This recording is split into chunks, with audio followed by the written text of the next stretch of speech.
this tutorial, we'll cover how to log in to the Thimble.io Educator Platform to create a School Educator user. Let's begin.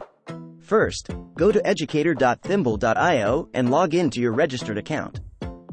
On the left navigation, click Manage and select Users. From the Manage Users page, then click Create User. From there, select School Educator. If you do not see your school listed, please refer to our How to Create a School article. Once you've located your school, select it. Then, fill out the user fields. Under Role Permissions, you'll see three options. Admin allows users full account permissions. Edit allows users to make changes within their organization only. View allows users to only view their organization's information. Select the option that best suits the user you're creating. If you need help, let us know.